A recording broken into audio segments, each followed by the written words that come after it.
Namaskar, my all dear student of class 12. I'm Shikha, your mentor, to help you in the completion of your English syllabus for this session. We have completed many chapters from our main course book, including supplementary. In this video, I will cover chapter number 7, the interview, jointly written by Christopher Sylvester and Umberto Eco. So, as the name suggests, the interview, this chapter is related with the interview. Everybody very well aware about what is interview when a person is asking some of the questions based on the personal or professional life of the another person by sitting before him or her. This is going to be assessed as the interview, right? But interview can also be connected with the academic or educational field where you are sitting before your examiner. In the form of the interview has been taken when you are giving the answers of all the asked questions, right? In this chapter, we are going to see the interviews taken from the journalist, famous journalist, by some of the well-established celebrities, including Bollywood personalities, writers, author. What are their opinion about interview? Which kind of effect and impact after effect we can say of the interview on their personal or professional life? We all see in this chapter, right? So let's start. In the starting, some information about the writer, that is Christopher Sylvester. He was born in 1959 and he was a student of history at Peterhouse, Cambridge. Peter house Cambridge में वो history के student थे, यानी हम बोल सकते हैं he was related to humanity since his education. He was a reporter for Private Eye. This is the name of the publication. He was a reporter, means he was also related with journalism. And for 10 years he has worked for Private Eye and has written features for Vanity Fair. Again, another writing, Vanity Fair. He has written many of the features, we can say, in the sense of blogs or remarks of the audience. He has written.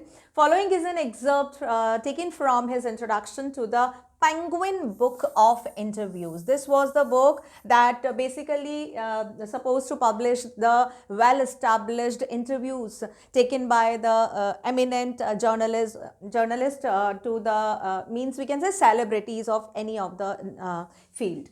तो ये एक penguin book of interviews थी जिसमें से ये part लिया गया. एग्जर्प्ट is called. ये जो छोटा सा हमारा पार्ट है चैप्टर के फॉर्म में है, ये इस बुक में से लिया गया, यानी कि इस बुक में बहुत सारे इंटरव्यूज़ हैं, तो उस बुक में से छोटा सा पार्ट लिया गया, उसको एक चैप्टर के फॉर्म में डाला गया है. An anthology from 1859 to present day. यानी कि ये कब से बुक 1859, तो you can just see that how old this book and which kind of treasure this book is having by collecting so many different interviews. Right now we are in 21st century, so you can just imagine how precious this book is, just like a treasure. How many important interviews based on the celebrities, means इस book के बाद आपको no need to go anywhere. एक ही book में आपको कितनी सारी चीज़ें, कितने लोगों के बारे में जानने के लिए मिलेगा. So we can say this is the book that is the collection. Anthology आप बोल सकते हो this is the collection. तो ये किस चीज़ का collection था? ये interviews का collection था. Now इस interviews में like writers, okay, authors, poets, बहुत सारे लोग थे इसमें. तो आप बोल सकते हो these can be the collection of, as it is saying, the interviews, excerpt of the interviews. छोटे छोटे इंटरव्यूज़ के पार्ट का कलेक्शन हो सकता है, ठीक है. प्लेस का इसमें कलेक्शन हो सकता है, पोम्स हो सकती हैं इसमें, ठीक है, राइटिंग्स हो सकती हैं, फीचर्स हो सकते हैं, अलग अलग राइटर्स की इंफॉर्मेशन भी हो सकती है. तो ये जो है penguin book of interviews, Christopher Sylvester was associated with this book and he has means framed this chapter in the form of the academic part of a literature. अब इस ऑब्वियसली अगर ये इंटरव्यू है, इतनी फेमस पर्सनालिटीज़ हैं, तो बहुत सारे लोग इसमें वी कैन से ना द एसोसिएट होंगे जिनके बारे में हम पढ़ेंगे. तो थोड़ा सा आपको इंट्रोडक्शन दे देती हूँ, जिससे आगे you are not going to mix up with each and every one. Right, जब हम पढ़ना शुरू करते हैं धीरे धीरे हमको चैप्टर समझ में आता है, लेकिन जब बहुत ज़्यादा क्रिटिकल हो जाता है, जब हम बहुत ज़्यादा एड ऑन कर देते हैं एक्सप्लेनेशन, तो सारी चीज़ें मिक्स होना शुरू हो जाती हैं. तो if you are feeling something like in between or towards the end of the chapter, again you can come back towards the beginning slide. आप फिर से ये सारी information देख सकते हो, आपको एकदम clear हो जाएगा. And that's why I have given this means segregated information about each and everyone who has been introduced in this chapter. तो चलो सबसे पहले देखते हैं H.G. वेल्स. इनका नाम यहाँ पे आया है. ही वॉज एन इंग्लिश नॉवलिस्ट. ये एक नॉवलिस्ट थे, जर्नलिस्ट थे, सोशियोलॉजिस्ट थे and historian who is known for his work of science. वो अपने साइंस के वर्क के लिए जाने जाते थे और ये ज़्यादातर फिक्शंस लिखते थे. फिक्शंस क्या होती हैं? साइंस फिक्शंस जो फैक्ट पे बेस्ड होती हैं साइंस के. Wells well known books is the time machine. ये इनकी बहुत फेमस बुक थी, the time machine. The invisible man, जिसका एक छोटा सा पार्ट आपके क्लास 10th की फर्स्ट फ्लाइट बुक में भी है, invisible man. And the war of the words. ये उन्होंने बुक लिखी थी. ये इस तरह की तीन मीन्स ये फेमस बुक्स हैं जो उन्होंने लिखी थी. इसमें जितनी भी आपकी पर्सनालिटी आ रही हैं वो बहुत फेमस पर्सनालिटी है. They are not related with means only one field. They are multi persona. बहुत अलग अलग तरह के आप देख सकते हो. ये साइंस से भी रिलेटेड हैं, सोशियोलॉजिस्ट भी हैं, जर्नलिस्ट भी हैं, हिस्टोरियंस भी हैं. तो H.G. वेल्स, इनका इंटरव्यू लिया गया है या इन्होंने लिया है वो हम देखेंगे. Next is Joseph Stalin, a great Russian revolutionary and an active political regency. अब यहाँ पर अगर हम देखा जाए तो ये Russian revolutionary is related with the revolution. जैसे हमारा इंडियन रिवॉल्यूशन हुआ था वैसे ही रशियन रिवॉल्यूशन उस टाइम पर जब हुआ था वो उससे रिलेटेड थे. डिफेंस और राइटिंग का बहुत वी कैन से ना there is a deep connection and the same was there. So Joseph Stalin जो कि एक रशियन रिवॉल्यूशनरी से रिलेटेड थे एंड एक पॉलिटिकल रिगेनर आप इसको लीडर भी बोल सकते हो, पॉलिटिकल लीडर थे. ठीक है, just ignore this word. Political reader थे, उनका भी इसमें जिक्र आया है. Next is Rudyard Kipling, a prolific writer who was known as the poet of common soldiers के बारे में ये लिखते थे writings. And Rudyard Kipling is very well known writer. बहुत चिल्ड्रंस राइटर के फॉर्म में इनको जाना जाता है.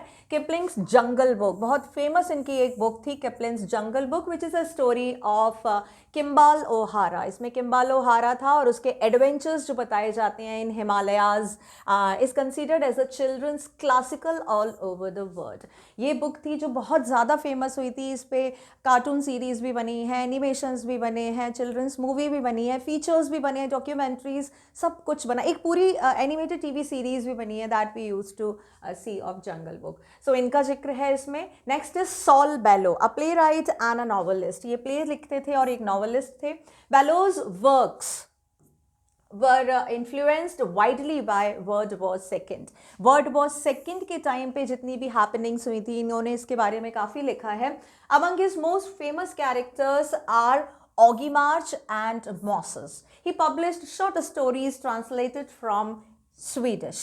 He won the Nobel Prize for Literature in 1976. यानी कि ये नोबेल प्राइज़ विनर थे. तो हम देख सकते हैं इसमें नोबेल प्राइज़ विनर भी फीचर करते हैं इस हमारे चैप्टर में. So means this penguin book of interviews जो बुक थी उसमें बहुत ही इस्टेब्लिश्ड और एमिनेंट राइटर्स के बारे में बताया गया है.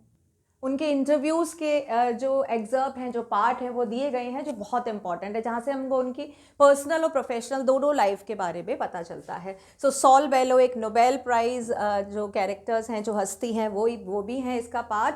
और इन्होंने बहुत सारी शॉर्ट स्टोरी थी जो ट्रांसलेट की थी. यिडिश एक जूइश लैंग्वेज होती है, उससे उन्होंने बहुत सारी शॉर्ट स्टोरीज़ ट्रांसलेट करके अपनी राइटिंग्स में लिखी थी. Now next is V.S. Naipaul, known as cosmopolitan writer. जो cosmopolitan writer we can say versatile. In his travel book and his documentary works, क्या क्या लिखा है इन्होंने? travel books लिखी थी, documentaries work लिखे थे. He presents his impressions of the country of his ancestors, यानी सक्सेसर अपने फोर फादर्स के बारे में, उनके इम्प्रेशन, उनके इम्पैक्ट के बारे में जो आज तक है उसके बारे में लिखा. दैट इज़ इंडिया के जो रहने वाले थे उनके फोर फादर एंसेस्टर्स, उनका इम्प्रेशन देखने को मिलता है इनकी राइटिंग में. He as well received the Nobel prize in literature in 2001. Right. तो हमारे साथ एक और नोबेल प्राइज़ विनर है इस चैप्टर में, that is V.S. Naipaul, Saul Bellow, जिन्होंने 1976 एंड 2001 consecutive ईयर्स में Nobel prize in literature they have won. So these are the personality: H.G. Wells, Joseph Stalin, Rudyard Kipling, Saul Bellow, V.S. Naipaul. We are going to see about them in this chapter.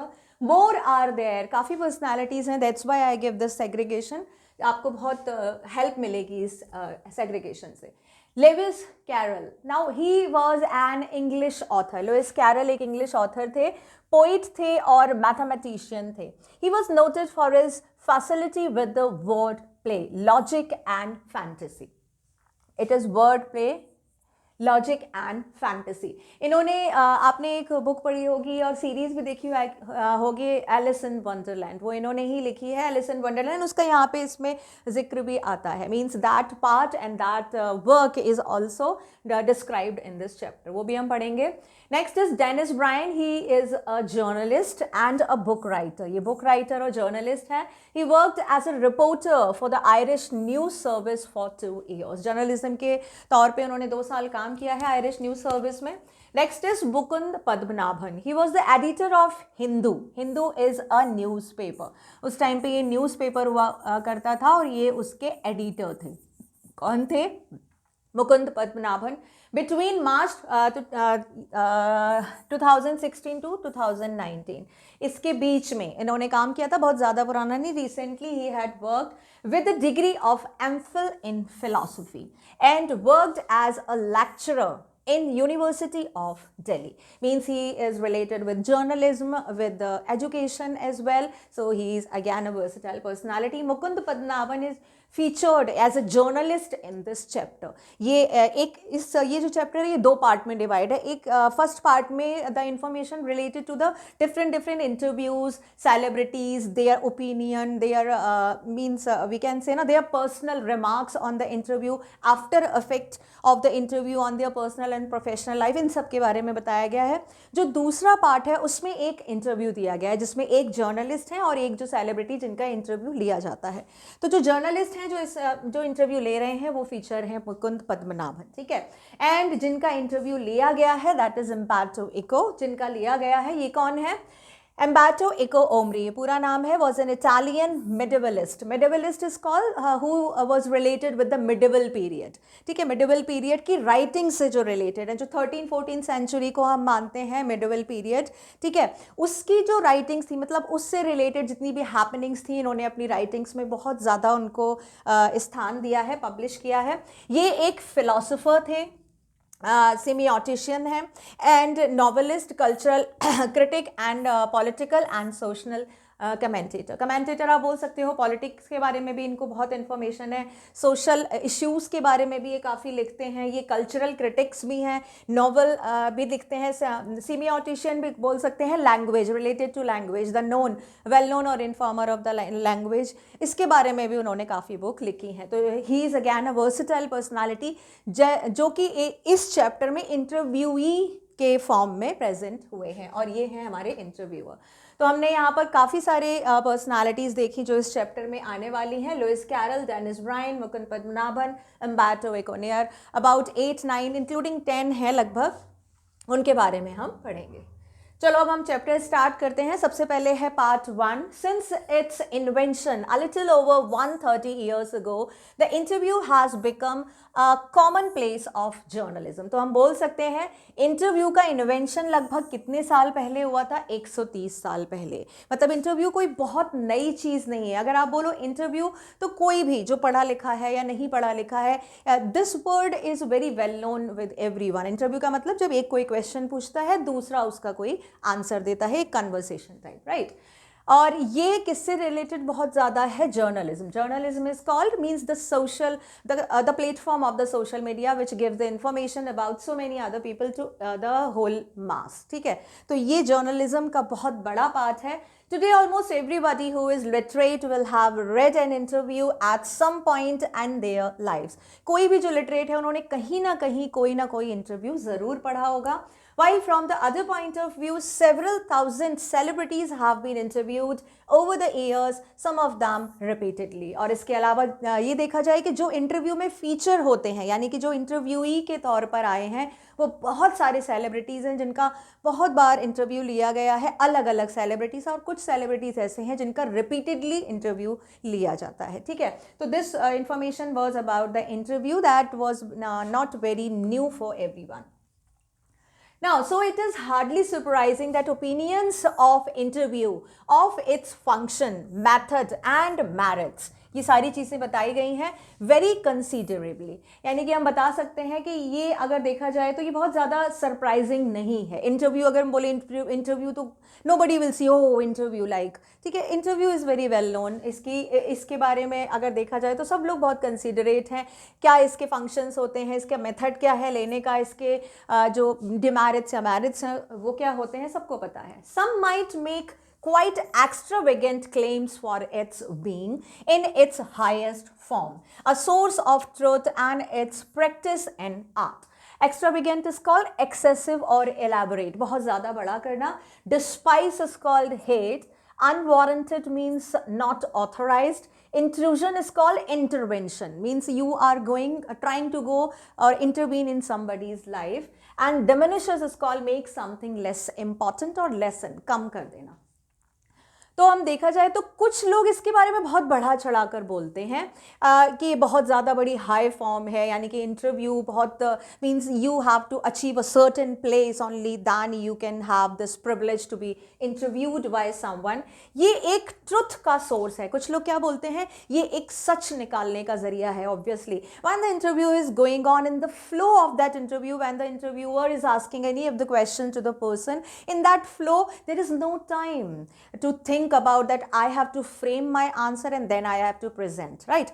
Interviews most of the time they are live or in a sequence, they are not takes in interview. तो कभी कभी क्या होता है, जो interviewee होते हैं वो बहुत सारा सच बोल देते हैं जो उनको नहीं बोलना होता है. Later on they realize, so we can say this is a source to take out the truth from the person's life and it is practice as an art. Art is called, means interview लेना भी एक art है. आप ऐसे ही किसी का जाकर interview नहीं ले सकते. Means putting the question, framing the question, how to take out the answer, which type of answers the public want to know, what is your aim to take the interviews, ये सारी चीज़ें ध्यान में रखनी पड़ती हैं. क्वेश्चंस आप पहले से फ्रेम कर सकते हो, बट लुकिंग, जैसे मैंने बोला कि ज़्यादातर जो इंटरव्यूज़ होते हैं वो लाइव होते हैं, प्रैक्टिस में होते हैं. ये बहुत ज़्यादा टेक से मीन्स शेड्यूल्ड नहीं किए जाते हैं. तो at a time you have to change the way of the question that you are asking. तो वो भी एक कला है, एक स्किल है, आपको आना चाहिए. Others usually celebrities who see themselves as its victim. बहुत सारे सेलिब्रिटीज़ हैं जो इसको एक देखते हैं कि वो इसका शिकार हुए हैं. So again we can see the negative face of the interview as well, कि हम लोग सोचते हैं कि इंटरव्यू बहुत अच्छी चीज़ है, बट जो लोग इस all the celebrities has gone under through it, जो जाते हैं वो कुछ लोग हैं जो अपने आप को इसका शिकार समझते हैं. माइट डिस्पाइस द इंटरव्यू, और वो लोग क्या करते हैं, वो हेट करते हैं. They don't like to just interview to be taken from them as an unwarranted intrusion into their life. क्यों हेट करते हैं, क्योंकि उनको लगता है ये अनऑथराइज्ड है, अनपरमिटेड है, अनअलाउड है. मतलब उन्होंने अलाउ नहीं किया, परमिट नहीं किया, बट इंटरव्यू देना उनका एक तरह से ऑब्लिगेशन बन जाता है, क्योंकि वो इस किसी एक सर्टेन फील्ड में है जहाँ पे उनके बारे में लोगों को बताना ज़रूरी है. और ये उनको एक इंट्रूजन लगता है, मतलब ज़बरदस्ती, like someone want to just introduce or interfere in your personal life, इस तरह का उनको फीलिंग आता है, इसीलिए वो इंटरव्यू से हेट करते हैं. और feel that somehow diminishes them, और क्या फील करते हैं, कुछ लोग ऐसा फील करते हैं कि इंटरव्यू से इनकी जो इंपॉर्टेंस है वो कम हो जाती है. अब ये आप कैसे डिफाइन कर सकते हो, लाइक इंटरव्यू से ये हो सकता है कि whatever you don't want to disclose before the gentry or before the audience, your followers, वो भी इंटरव्यू से सामने आ जाता है. तो कभी कभी आपकी इंपॉर्टेंस कम हो जाती है, बिकॉज जैसे मैंने ये बोला यहाँ पर सोर्स ऑफ द ट्रुथ, कभी कभी वो सच बाहर आ जाता है जो आप नहीं बताना चाहते हो, और वो सच की वजह से कभी कभी आपकी जो रेपुटेशन है, प्रेस्टीज है, वो कम हो जाती है. तो इस पैराग्राफ में हमको बताया गया इफेक्ट ऑफ द इंटरव्यूज के मिक्सअप हैं, mean some are assessing it as a positive, some are assessing it as a negative. Now, just as some primitive cultures is believed that if one takes a photographic portrait of somebody, then one is stealing the person's soul. Now, primitive is called ancient and consented is called agreed. एक पुराना अगर देखा जाए तो पुरानी culture के according ये है कि आप अगर किसी का इंटरव्यू ले रहे हो और उसके साथ में आपने उसकी फ़ोटोग्राफ खींची है, तो ये मानना है उसके अकॉर्डिंग कि आप उसकी पर्सन की सोल को स्टील कर रहे हो. Soul is something that is very true and pure, right. जो हमारी जितनी भी चीज़ें होती हैं वो माइंडली वर्डली होती हैं, जो टेम्पररी बेस पे होती हैं, but whatever is there in the soul that is real you. तो अगर कोई फोटोग्राफ खींचता है अगर इंटरव्यू लेने के टाइम पे, तो एक एंशिएंट और प्रिमिटिव कल्चर के अकॉर्डिंग आप उस पर्सन की सोल को चुरा रहे हो, उसकी आत्मा को चुरा रहे हो. मतलब something you are doing that you should not do. Now, V.S. Naipaul feels that some people are wounded by interviews and lose a part of themselves. See, यहाँ पे इंटरव्यू के बहुत सीरियस कॉन्सिक्वेंसेस बताए गए हैं and it is not baseless. ये baseless नहीं, अगर ये प्रिंटेड है the Penguin book of interviews में, अगर ये प्रिंट हो चुके हैं तो इनका एक बहुत फर्म फाउंडेशन है, उसके बेस पे ये सारी चीज़ें बताई गई हैं जो सर्वेड हैं, एक एवरेज सर्वेड लिया गया है, उसके बेस पे ये बताया गया है. तो वी.एस. नायपॉल के अकॉर्डिंग कुछ लोग ऐसा मानते हैं कि जो इंटरव्यूज़ हैं वो उनको घायल करते हैं और उनके एक ऐसा लगता है कि उनकी पर्सनालिटी का एक पार्ट किसी ने छीन लिया है. तो ये एक तरह से टॉर्चर के फॉर्म में भी हम देख सकते हैं. Lewis Carroll, the creator of Alice in Wonderland, was said to have had just a horror of the interviewer and he never consented to be interviewed. जो ये लुइस कैरल हैं, इनके मन में तो इतना ज़्यादा खौफ था, जिन्होंने एलिस इन वंडरलैंड इतना ब्यूटीफुल कार्टून सीरीज लिखा हुआ था, उनके मन में इतना ज़्यादा भय, एक तरह से डेंजर, खतरा, वो बहुत ज़्यादा डरते थे. And he never means allowed to take the interview answer. उन्होंने कभी भी वो इंटरव्यू देने के लिए राज़ी नहीं हुए, वो इतना ज़्यादा डरते थे. तो हमने देखा कितने means Nobel prize winner is claiming this thing. तो some part must be truth, there must be truth about this कि हाँ, इंटरव्यू लेना बहुत ज़्यादा पसंद नहीं था, लोग बहुत ज़्यादा आहत होते थे इससे. It was his horror of being lionized which made him thus repel would-be acquaintances than interviewers and the persistent petitioners for his autograph, and he would afterwards relate the stories of its success in the silencing of all such people with much satisfaction and amusement. Lionized is called give a lot of public attention and approval, बहुत बड़ी form में approval मिलना. Repel is called to drive or force back, पीछे की तरफ धकेलना. Petitioners are a person who ask for something, मतलब कुछ देने के लिए आपसे मांगते हैं, आप इस तरह से बोल सकते हो. तो यहाँ पे अगेन लुइस कैरल क्या बोलते हैं कि उनके लिए ये एक बहुत ज़्यादा खतरा था, डेंजर था, जो बहुत बड़ा था. मतलब उनको ये क्या लगता था कि मैं जो भी कर रहा हूँ, ठीक है, what ever I am writing, what ever I am presenting for the readers, उसके लिए मुझे बहुत बड़ा अप्रूवल चाहिए in the form of the interview, जिससे वो बहुत डरते थे और उसके लिए बिल्कुल तैयार नहीं थे. और वो हमेशा इस चीज़ से अपने आप को पीछे खींचते थे. एंड किस चीज़ से अपने आप को पीछे खींचते थे? एक्वेंटेंस आप बोल सकते हो, फैमिलियर पर्सन. फैमिलियर्स मतलब जो जान पहचान के लोग होते हैं, ठीक है, और जान पहचान के, अरे भाई तुम हमारी तो जान पहचान है, तुम हमसे इंटरव्यू लेने के लिए कैसे मना कर सकते हो, लाइक दिस मीन्स इमोशनली आप बोल सकते हो ब्लैकमेल करना. तो वो उनसे दूर रहते थे, अपने जान पहचान वालों से दूर रहते थे, वो सारे इंटरव्यूअर्स से दूर रहते थे, जितने भी जर्नलिस्ट थे वो कभी भी उनके सामने नहीं आते थे. persistent petitioner, persistent is called sustainable या constant, permanent, okay, petitioner जो हमेशा बोलते रहते थे autograph, autograph, autograph, and he would afterwards relate the stories. autograph जब आप मांगने जाते हो उसी टाइम पे बस चलते फिरते, मान लो बहुत सारे लोग खड़े, 50 लोग खड़े autograph, एंड 50 लोगों ने इंस्टेंटली उसी टाइम पे एक एक छोटा क्वेश्चन पूछ लिया. This is a kind of interview, right.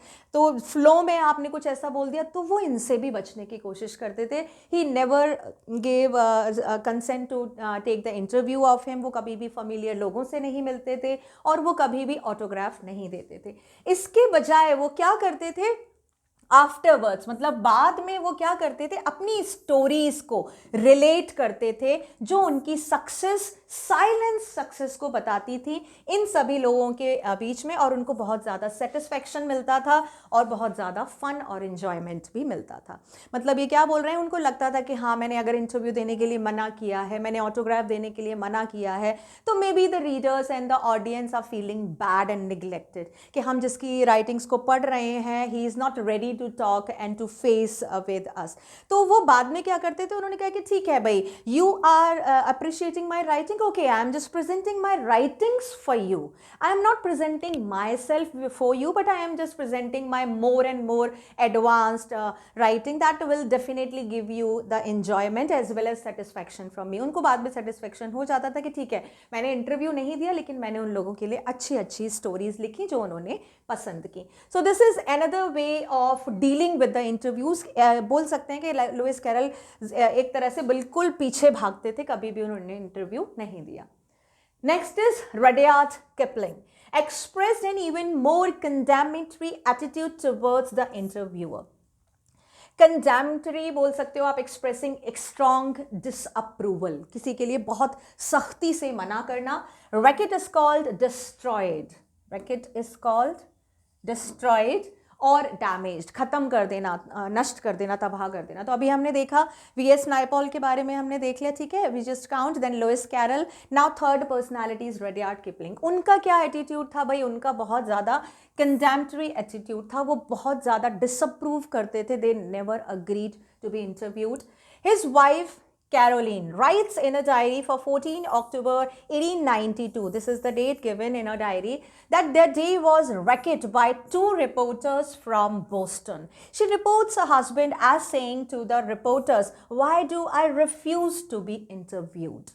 ये उनकी वाइफ हैं रडयार्ड किपलिंग, उन्होंने अपनी एक बार डायरी में लिखा हुआ था 14 अक्टूबर को, when they were in Boston, वो लोग बॉस्टन आए हुए थे, वहाँ पर वो बोलती हैं कि दो रिपोर्टर्स ने हमारा पूरा दिन खराब कर दिया। वो जो हमारे वहाँ पे रहने के लिए दिन आए थे वो उन्होंने पूरी तरह से बर्बाद कर दिए। वो अपने हस्बैंड को बताती हैं कहते हुए कि why do I refuse to be interviewed, कि मैं इंटरव्यू देने के लिए क्यों मना करता हूँ। ये बाद में उनको पता चला कि हाँ, means reporters and how in the shade of the interview they were just trying to just we can say ना जस्ट गो एंड इन्फ्यूज और इंट्रूज and take the intrusion in your life that you don't want to disclose।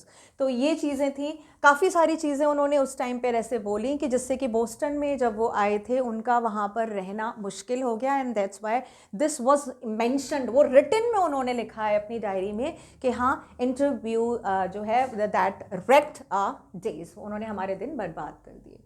Because it is immoral, it is crime just as much as a crime and offense against my person. Now see how means कितना severe देखा जाए तो remark दिए गए हैं writers के interview के बारे में। कितने वेल इस्टेब्लिश इंटरनेशनल लेवल के जो राइटर्स हैं उन्होंने रिमार्क दिए हैं इंटरव्यू के बारे में।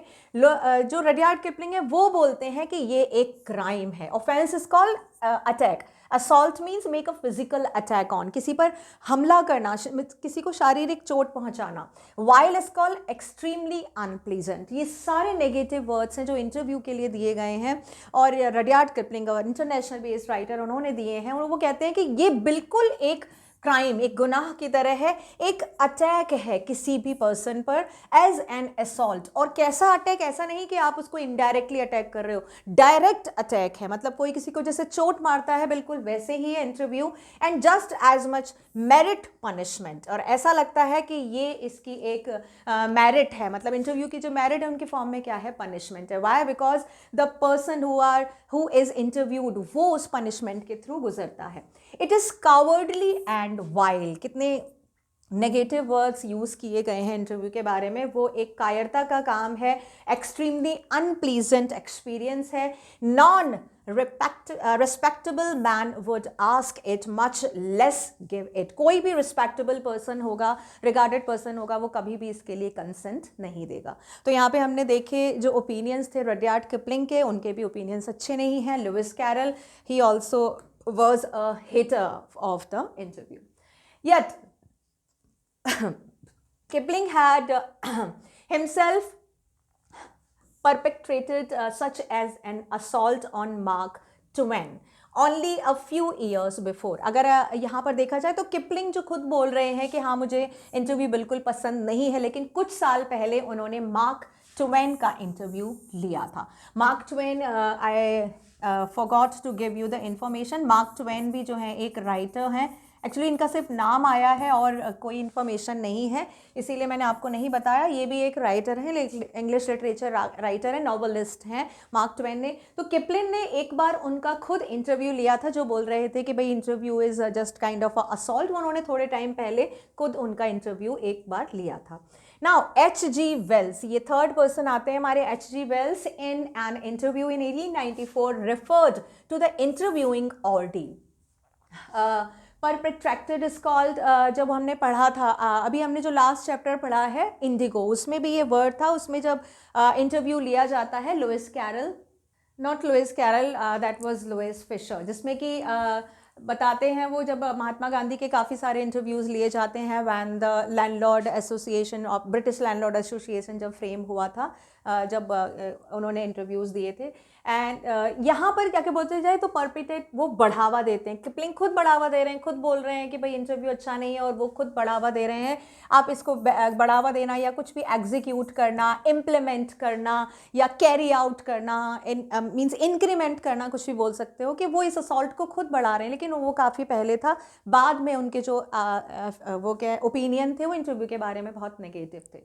H.G. वेल्स बता रहे हैं कि 1894 में उन्होंने रेफर किया था कि इंटरव्यूइंग ऑर्डील, जो इंटरव्यूइंग ऑर्डील है एक परंपरा है, but was a fairly frequent interviewee and 40 years later found himself interviewing Joseph Stalin, Saul Bellow, who has consented to be interviewed on several occasions. अब यहाँ पे एक दूसरा नाम भी आता है H.G. वेल्स, जो खुद कंडेम कर रहे हैं इंटरव्यू को। उनको खुद पसंद नहीं है, लेकिन वो खुद ही बढ़ावा देते हैं। लगभग 40 years, 40 साल के बाद उन्होंने खुद इंटरव्यू लिया था जोसेफ स्टालिन और सॉल बैलो का, और इन दोनों ने ही, जोसेफ स्टालिन और सॉल बैलो दोनों ने ही कंसेंट किया था, मीन्स अग्री किया था कि हाँ we are ready to give a interview. मतलब जो राइटर है, जो पर्सनालिटी हैं, who are giving their negative opinion about interviews, they themselves have taken और have been a part of the interview, either as a interviewer or interviewee, किसी भी तरह से वो उसका पार्ट रह चुके हैं। सेम एज जैसे H.G. वेल्स बोलते हैं कि इंटरव्यू एक अनप्लीजेंट टास्क है, लेकिन बहुत ही मतलब उन्होंने खुद भी इंटरव्यू लिया था जोसेफ स्टालिन का और सॉल बैलो का, उन्होंने इंटरव्यू लिया था। इन दोनों ने ही इंटरव्यू के लिए अपनी सहमति भी दी थी, अपनी कंसेंट भी दी थी। तो इनके अकॉर्डिंग भी ये एक बहुत अनप्लीजेंट टास्क है। ठीक है, तो इस पैराग्राफ में हमने क्या पढ़ा? हमने मिक्सअप फीडबैक देखा है कि जिन्होंने इंटरव्यूज़ के लिए बहुत नेगेटिव वर्ड्स यूज़ किए हैं, उन्होंने खुद भी इंटरव्यू लिए हैं। Nevertheless, once described interviews as being like a thumbprint on his windpipe. Yet, despite the drawbacks of the interview, it is a supremely serviceable medium of the communication. अभी अगर बताया जाए, ये एक वी कैन से ना journal conclusion निकाला है। Journal conclusion अगर सारे इंटरव्यूज जितने भी हैं उनके फीडबैक को देखा जाए तो ये एक थंब प्रिंट है। थंब प्रिंट मतलब आप जब किसी चीज़ को पकड़ते हो, किस चीज़ को पकड़ते हो? Wind pipe. अब विंड पाइप क्या होता है? This, okay, which is making you able to convey whatever the things or let the air go inside and outside. तो ऐसा लगता है जब हम कोई इंटरव्यू देते हैं तो किसी ने हमारे विंड पाइप को कसकर पकड़ लिया है, लाइक दिस। अगर मैं इसको इस तरह से पकड़ लूँगी तो I am not able to speak, it is feeling just like suffocated. Okay, तो एक तरह से मीन्स अगर देखा जाए तो it's just like an totally means offence, that is a physical assault, crime. ये सारे वर्ड जो हैं बिल्कुल फिट बैठ रहे हैं कि इंटरव्यू को आपने ऐसा बना दिया है हॉरिबल चीज़, जैसे कि आप सफोकेटेड फील कर रहे हो, कोई आपका गला दबा रहा है। लेकिन इस सब के बाद भी अगर देखा जाए, इतनी ड्रॉबैक्स के बाद भी, इतनी डिमेरिट्स के बाद भी अगर देखा जाए तो इंटरव्यू एक बहुत ही सुप्रीम, मतलब एक बहुत ही लेवल का सर्विसेबल मीडियम है जिसके थ्रू आप कम्युनिकेशन कर सकते हो। अगर इंटरव्यू प्लेटफॉर्म इसके जैसा प्लेटफॉर्म नहीं होगा, we will be totally unaware about the happenings and the information, the upcoming projects, okay, and about so many sensational news of all the celebrities of different field. सिर्फ यही एक ऐसा medium है जिसके थ्रू उनके readers को, audience को और फॉलोअर्स को उनकी सारी जानकारी मिलती है। Now these days, more than any other time, our most vivid impressions of our contemporaries are through interviews. अब यहाँ पर बताया जा रहा है, ये डेनिस ब्राइन है। डेनिस ब्राइन अपने फीडबैक दे रहे हैं। कंटेम्प्रेरीज मीन्स अ पर्सन और अ थिंग लिविंग और existing at the same time as another, like we are contemporaries. अभी इस 21st सेंचुरी में मैं भी हूँ, आप भी हैं, ठीक है। जो अभी इस टाइम पे जो भी चीज़ें चल रही हैं, जो भी फैशन इन वोग है, ये सारा कंटेम्प्रेरी, मतलब हम बोल सकते हैं कि वी आर कंटेम्प्रेरी। मैं आपके लिए और अपने लिए बोल सकती हूँ वी आर कंटेम्प्रेरी। हम लोग एक टाइम पर, एक ही समय में, एक ही जगह पर हैं।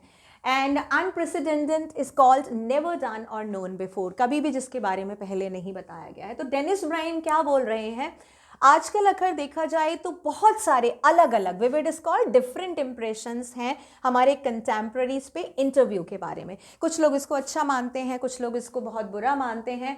Dennis Brian has written, Dennis Brian क्या लिखते हैं यहाँ पर, almost everything of moment reaches as through one man asking question of another. Because of this, the interviewer holds a position of unprecedented power and in influence. अगर देखा जाए तो बहुत एक मोमेंट का बात है जब कोई भी क्वेश्चन किसी के थ्रू पहुंचता है और आपको तुरंत उसमें आंसर देना पड़ता है। कितना लंबा आप पॉज लोगे, लाइक इंटरव्यू चल रहा है, लाइक मैं आपको इंटरव्यू ले रही हूँ और आपने मुझसे कोई क्वेश्चन पूछा, तो इंटरव्यू अगर रनिंग है, it's not in the take, ज़्यादातर लाइव होते हैं, बहुत कम टाइम पर हो जाते हैं, दोनों के पास ही टाइम नहीं होता है, तो आप कितना टाइम लोगे, कितना पॉज करोगे, means you can not frame your answers, right. तो आपका जो भी सच है वो बाहर आता है, और इसलिए जो इंटरव्यूअर है, जो पूछने वाला है, उसकी एक पोजीशन होती है, वो एक पोजीशन होल्ड करता है जो कि पहले उसने कभी भी होल्ड नहीं की है। उसके पास एक पावर होती है और एक इन्फ्लुएंस होता है। मतलब जो भी जर्नलिस्ट है अगर ले रहा है, ठीक है, एक जर्नलिस्ट ने आपका इंटरव्यू लिया, but that journalist is not meant only for you, he or she is going to thousands of the celebrities as well. तो सेम क्वेश्चन पे उसके अकॉर्डिंग पुट करेगा, जैसे कि आप उस टाइम पर इंटरव्यू दे रहे हो, तो उस टाइम पे इंटरव्यू के हाथ में पावर होती है। जो भी उसने क्वेश्चन पूछा है, anyhow you have to be answerable. Why? Because you are going to be known by so many audiences through any medium, print media, social media, कैसे भी आपको, टेलीविजन मीडिया आपको प्रेजेंट होने वाला है, तो you have to give the answer. तो उसके हाथ में पावर होती है आपसे क्वेश्चन पूछने की, एक इन्फ्लुएंस होता है उसका, और आपको उसका आंसर देना पड़ता है। ये डेनिस ब्राइन ने अपने एक्सपीरियंस के बेस पे लिखा है। चलो पार्ट सेकेंड, तो ये हमारा पार्ट फर्स्ट था जिसमें हमने काफ़ी सेलिब्रिटीज़ देखे जिनके डिफरेंट अलग अलग व्यूज़ थे। अगर हम एक एवरेज निकालें तो काफ़ी सारे सेलिब्रिटीज़ हैं जिनको इंटरव्यूज़ देना पसंद नहीं है, they don't want to be a part of interview. Part second होता है शुरू, इसमें this is an example of the interview, same taken from the Penguin book of interviews. वहीं से एक छोटा सा इंटरव्यू का पार्ट लिया गया है जिसमें कि जर्नलिस्ट है मुकुंद पद्मनाभन, यानी कि ये क्वेश्चन पूछ रहे हैं। अम्बर्टो एको ये इंटरव्यूई हैं जिनका इंटरव्यू लिया गया है और ये आंसर करते हैं। I am a professor who writes novels on Sunday. Umberto Eco का स्टेटमेंट है, वो बताते हैं कि मैं एक प्रोफेसर हूँ, मतलब वो कौन से डिपार्टमेंट से रिलेटेड है, एजुकेशन डिपार्टमेंट से रिलेटेड है, और वो संडेज को नॉवल लिखते हैं, यानी कि छुट्टी वाले दिन वो नॉवल लिखते हैं। The following is an extract from the interview of Umberto Eco. ये Umberto Eco का एक इंटरव्यू का एक छोटा सा पार्ट है। The interviewer is Mukund Padmanabhan. कौन ले रहा है? इंटरव्यूअर है वो मुकुंद पद्मनाभन है। फ्रॉम द हिंदू, कौन से न्यूज़पेपर से हैं वो? हिंदू न्यूज़पेपर से हैं। अम्बर्टो इको अ प्रोफेसर, ये अम्बर्टो इको है जो एक प्रोफेसर है at the university of Bologna in Italy, had already acquired a formidable reputation as a scholar for his ideas on semiotics, the study of science, literary interpretation and medieval aesthetic before he turned to writing fictions here. Now बहुत बड़े बड़े words आ गए हैं, I am making you understand. मैं आपको बताती हूँ, ये मुकुंद पद्मनाभन है जो इनका इंटरव्यू ले रहे हैं, ये है अम्बर्टो इको जिनका इंटरव्यू लिया जा रहा है। ये कौन है? ये प्रोफेसर हैं। यूनिवर्सिटी, कौन सी यूनिवर्सिटी? Bologna university. नाउ मैं थोड़ा सा इन्फॉर्मेशन आपको बता देती हूँ। बोलोग्ना यूनिवर्सिटी इटली की एक यूनिवर्सिटी है, बहुत पुरानी है। आई थिंक इन ईयर 1088 में ये इस्टेब्लिश्ड हुई थी। और एक स्पेशल चीज़ इस यूनिवर्सिटी के बारे में क्या है कि ये जो यूनिवर्सिटी है that is continuously working till now. I think I have given some, yes, I have given some information. अभी तक ये नॉन स्टॉप 1088 से नॉन स्टॉप ये वर्क कर रही है। This is a very unique and special thing about it. So university of Bologna it's situated in Italy, renowned for its studies studies. This is studies, right? A note for his studies in law, medicine and natural science, सबकी पढ़ाई होती है यहाँ पर. Formidable is called inspiring fear और respect through being impressively large, बहुत बड़ा, impressive, large आप बोल सकते हो रिस्पेक्ट. सीमियोटिक्स होती है study of sign and symbols, and aesthetics is called a branch of the philosophy that deals with the nature and appreciation of the beauty. किसी की ब्यूटी यानी कि सुंदरता को देखकर उसके ऊपर कुछ लिखना, that is called aesthetic view. तो ये जो अम्बर्टो इको है ये एक प्रोफेसर हैं बोलोग्ना यूनिवर्सिटी में, ठीक है, काफ़ी रेप्यूटेड प्रोफेसर हैं, वेल नोन प्रोफेसर हैं, और ये फेमस हैं. उसी के लिए फेमस भी हैं क्योंकि इन्होंने स्कॉलर, एक तरह से विद्वान हैं, किसके, जो इन्होंने आइडियाज़ अपने दिए हैं to the study of sign and symbol. इसके बारे में काफ़ी उन्होंने अपने आइडियाज़ दी हैं, वो इसमें मास्टरी उनको है. लिटरेरी इंटरप्रिटेशन, जितने भी लिटरेरी होते हैं, राइटिंग होते हैं, उनको इंटरप्रेट करते हैं. इंटरप्रेट का मतलब एक्सप्लेन करते हैं, उनको डिफाइन करते हैं. जैसे मैं आपको यहाँ पे एक्सप्लेनेशन दे रही हूँ, इंटरप्रेट, एक एक चीज़ का इंटरप्रिटेशन दे रही हूँ, उसको समझा रही हूँ, वो कर सकते हैं ये. And medieval aesthetic, medieval aesthetic मतलब medieval, again it's related with the medieval period, जो मिडिवल हिस्ट्री है उससे रिलेटेड है. उसकी ब्यूटी के बारे में हम इनकी राइटिंग में देख सकते हैं. Before he turn to writing fiction, अगर हम ये बोले कि ये फिक्शनल राइटिंग करते हैं, तो इससे फिक्शनल राइटिंग करने से पहले, फिक्शनल राइटिंग आप इनको इनकी हॉबी मान सकते हो. Why? Because he is doing only on Sunday, वो सिर्फ संडे को कर रहे हैं. एक्चुअल में उनका प्रोफेशन क्या है? वो एक प्रोफेसर है, सीमियोटिक्स से रिलेटेड हैं, ठीक है. We can say aesthetic, medieval aesthetic and this literary interpretation, ये उनका काम है. मतलब वो एजुकेशन, पूरी तरह से वो एजुकेशन से रिलेटेड है, और नॉवल लिखना, जो फिक्शनल नॉवल लिखना, उनका एक तरह से हॉबी है, ठीक है. तो ये अम्बर्टो इको है. ये थोड़ा सा इंट्रोडक्शन था about the journalist and the interviewee. Now literally fiction, academic text, अब यहाँ पे उनके बारे में बताया गया है किस किस से रिलेटेड है. Literally fiction, academic text, essay, children's book, newspaper article. His written output is staggeringly large and wide-ranging. अगर हम बोले staggeringly is called to a shocking degree. बहुत बड़ा, मतलब उनका जो राइटिंग है, वो क्राइटेरिया वो बहुत सीमित नहीं है कि वो सिर्फ नॉवल लिखते हैं या किसी एक जॉनरा से रिलेटेड हैं, रोमांटिक, हॉरर या किसी इससे. नो, उनका जो ये एक वी कैन से ना द राइटिंग व्यू है, बहुत बड़ा है. स्टेरिंगली से मीन्स सरप्राइजिंगली बहुत लार्ज है. उन्होंने क्या क्या लिखा हुआ है? लिटरली फिक्शन लिखे हुए हैं, एकेडमिक टेक्स्ट लिखे हुए हैं, एजुकेशनल बेस्ड एसेज लिखे हैं, बच्चों की किताबें लिखी हैं, न्यूज़पेपर में आर्टिकल लिखे हैं उन्होंने, एंड बहुत वाइड रेंज में. In 1980 he acquired the equivalent of intellectual super stardom with the publication of the name of the rose, which sold more than 10 million copies. Now you can see means why he is described here. क्यों उनका यहाँ पर description दिया गया है? क्योंकि वो बहुत ही, उनका जो राइटिंग था, वो स्टार्टिंग में ही उनको जो राइटिंग था उसको सक्सेस नहीं मिली, उसको स्टार्टम मिल गया. स्टार्टम का मतलब क्या होता है? जस्ट सुपर हिट आप उसको बोल सकते हो, वो उनका हुआ था. तो 1918 में उनकी एक बुक आई थी, द नेम ऑफ द रोज. तो आप ये उनकी बोल सकते हो दिस इज डेब्यू बुक, ठीक है. डेब्यू बुक मतलब जिससे फर्स्ट बुक से उनकी राइटिंग, और फर्स्ट बुक से ही उनको स्टार्टम मिल गया.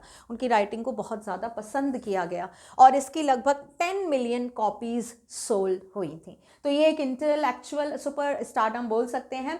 इक्विवेलेंट मतलब वो उनके बिल्कुल बराबर था. Intellectual again it is related with your intelligence, witty person, मतलब ऐसा नहीं है जो उनकी ऑडियंस जो पढ़ने वाली थी बहुत मसाला टाइप कुछ राइटिंग थी. नो, उनका जो ऑडियंस का लेवल था वो भी बहुत इंटेलेक्ट पर्सन थे, ठीक है. मतलब वो भी एक स्टैंड करते थे एजुकेशन फील्ड में, जिन्होंने इनकी राइटिंग को पढ़ा. और उनकी राइटिंग जो थी, ये जो डेब्यू बुक थी उनकी, the name of the rose, written by Umberto Eco, international best seller इसको रिगार्ड किया गया था, ठीक है. तो ये थोड़ा सा इंफॉर्मेशन बताया इनके बारे में. अब यहाँ से स्टार्ट होता है हमारा एक्चुअल जो we can say interview, right. Interview start होता है. मुकुंद सबसे पहले क्वेश्चन पूछते हैं. The English novelist and academic David Lodge once remarked. Now यहाँ पर डेविड लॉज के बारे में भी नाम आया है. ये डेविड लॉज हैं. ये कौन है? ये भी एक इंग्लिश नॉवेलिस्ट है और एक एकेडमिक से भी रिलेटेड है. इन्होंने एक बार बोला था, क्या बोला था? I can't understand how one man can do all the things he Eco does. यहाँ पे ही किसके लिए आया है? इको के लिए आया है। यानी कि एक दूसरे जो राइटर हैं, जो नॉवेलिस्ट हैं, वो इको के बारे में कह रहे हैं, अम्बर्टो इको के बारे में कह रहे हैं।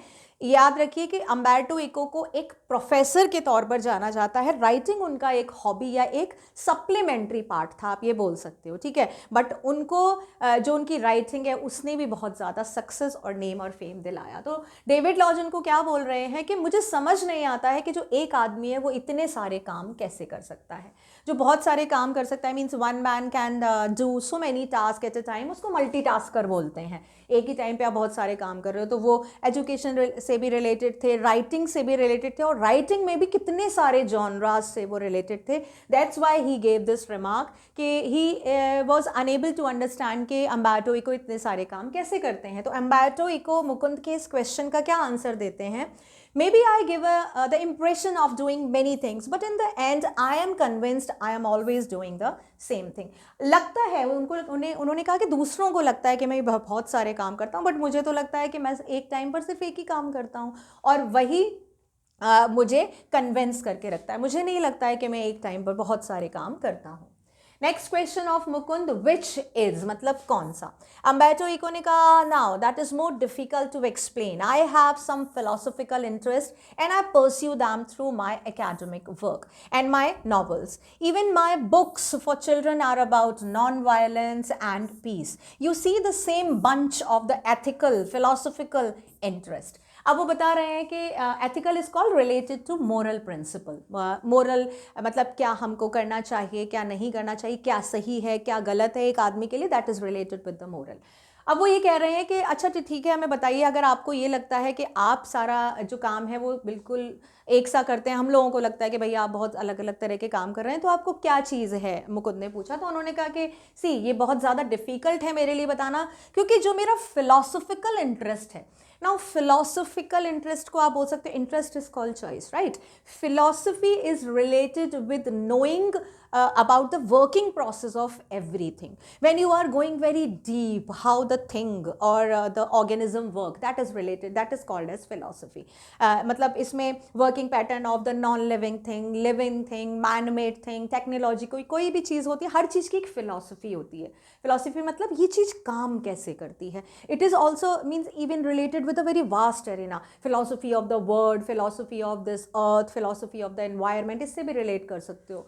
तो जो भी उनकी फिलोसॉफिकल वर्क होते थे, इंटरेस्ट होते थे, जानने की, बहुत चीज़ों को जानने की इच्छा कि ये कैसे काम करती हैं, वो कैसे फॉलो करते थे, परस्यू इज कॉल्ड फॉलो, उसको कैसे कंप्लीट करते थे वो अपने एकेडमिक वर्क से, क्योंकि वो साइन और सिंबल की स्टडीज़ किया करते थे। एक प्रोफेसर थे, यूनिवर्सिटी के प्रोफेसर थे, तो ऑब्वियसली वो इन सारी चीज़ों को सॉर्ट आउट कर लेते थे, कैसे क्या करना है। रिसर्च वर्क उन्होंने इतने सारे किए थे, तो फिलोसफिकल जो इंटरेस्ट था वो इससे उनका सॉर्ट आउट हो जाता था।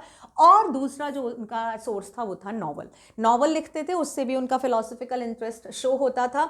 जो उन्होंने अपने बच्चों के लिए बुक लिखी है, वो खुद बताते हैं कि मैंने बच्चों को जो बुक लिखी है वो नॉन वायलेंस पे रिलेटेड है, बेस्ड है, पीस पे बेस्ड हैं। बहुत सारा बंच इज कॉल्ड ग्रुप, काफ़ी सारा एक ग्रुप है बच्चों के बुक का जो एथिकल यानी कि मोरल और फिलोसॉफिकल इंटरेस्ट को भी डिफाइन करता है। तो we can see written some of the books by Umberto Eco for children as well, how to travel with salmon and other essays, the bomb and the journal, the 3 astronauts. बहुत सारी books हैं। अब देखो, ये science से related हो सकती है, जर्नल आइडिया से रिलेटेड है, ये कैरेक्टर्स बेस्ड है। तो जितनी भी मोरल एजुकेशन है, मोरल टीचिंग अगर उनको देनी है, फिलोसफिकल टीचिंग देनी है, खुद का उनको अगर कोई लर्निंग करनी है, वो सारी चीज़ें सॉर्ट आउट कर लेते थे अपनी नॉवल राइटिंग से, जो उन्होंने बच्चों के लिए भी लिखी थी। तो बहुत वर्सेटाइल थे, किसी एक चीज़ पर नहीं स्टिक थे। जैसे H.G. वेल्स के बारे में पढ़ा था हमने। H.G. Wells use to be called or known as a scientific writer, वो साइंस से रिलेटेड बहुत सारी चीज़ें लिखते थे। But Umberto Eco is a we can say ना एज अ वर्सेटाइल राइटर, अलग अलग तरह की लिखी हैं। And then I have a secret, उन्होंने बताया उसके बाद मेरा एक सीक्रेट भी है जिसके बारे में मैं बता रहा हूँ। Did you know what will happen if you eliminate the empty spaces from the universe? Eliminate the empty spaces and all the atoms. The universe will become as big as my fist.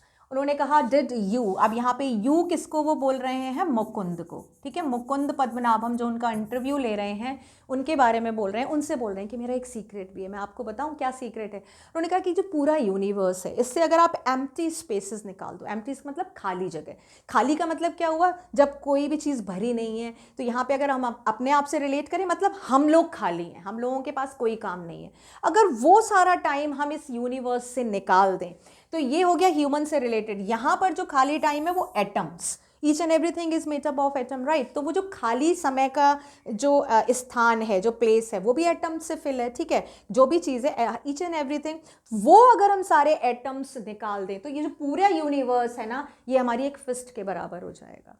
मतलब यहाँ पे आप देखो how far fetched philosophy is of Umberto Eco, कितना दूर का सोच रहे हैं। मतलब वो क्या बोल रहे हैं, यूनिवर्स जो हमको इतना बड़ा लगता है, तो वो ये कहते हैं कि हमारे पास काम अगर देखा जाए तो वो काम का सिर्फ इतना ही यूनिवर्स है हमारा, बाकी सब खाली स्पेस है, एम्प्टी स्पेस है। अगर हम वो सब बाहर निकाल देंगे वो सारे एटम, तो हमारा यूनिवर्स एक फिस्ट के जैसा हो जाएगा। तो वो एक तरह से इनडायरेक्ट आयरॉनिकल अटैक कर रहे हैं हम लोगों के, कि लोगों के पास कितना खाली टाइम है जिसमें वो कुछ भी काम नहीं करते हैं। अब इस चीज़ को वो जस्टिफाई भी कर रहे हैं, कैसे जस्टिफाई कर रहे हैं, similarly we have a lot of empty spaces in our lives. I call them interstices.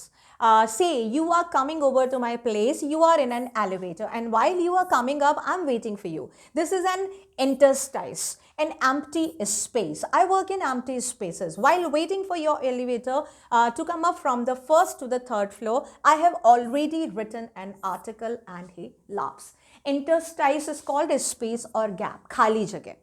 अब वो यहाँ पे एक एग्जाम्पल दे रहे हैं, अपनी बात को जस्टिफाई करने के लिए एग्जाम्पल भी देते हैं। बोलते हैं कि देखो सपोज जैसे यूनिवर्स से एटम्स निकाल देंगे तो यूनिवर्स इतना हो जाएगा, सेम ऐसे ही हमारे लोगों की लाइफ में भी बहुत सारा एम्प्टी स्पेस है। मतलब हम एक एक पर्सन की लाइफ अगर आप देखो तो हर पर्सन की लाइफ में बहुत सारी खाली जगह है। अगर वो खाली जगह आप निकाल दोगे तो एक्चुअल में जो रिजल्ट आएगा मतलब हमने बहुत कम काम किया है। अब वो अपने बारे में क्या बोल रहे हैं कि मेरी लाइफ में भी बहुत सारा एम्प्टी स्पेसेस है। एम्प्टी स्पेसेस उन्होंने क्या बोला है, इंटरस्टाइस। इंटरस्टाइस उन्होंने कहा बहुत ज़्यादा है, लेकिन मैं ऐसा जो इंटरस्टाइस है उसको फिल करता हूँ। कैसे, उन्होंने कहा जस्ट फॉर एग्जाम्पल आप सोचो कि आप किसी का वेट कर रहे हो कि कोई एलिवेटर में आ रहा है आपसे मिलने के लिए, तो जब तक वो आएगा आपके पास काफ़ी टाइम है, ठीक है। तो जैसे ही आप मतलब फर्स्ट फ्लोर से अगर आप थर्ड फ्लोर पे जाओगे तो जितना आपके पास टाइम है वो खाली समय है। मतलब when you are in lift आप कुछ भी नहीं कर रहे हो, ठीक है। When you are doing nothing, उनके अकॉर्डिंग वो खाली समय, जब आप बिल्कुल कुछ नहीं करते हो, एकदम खाली होते हो।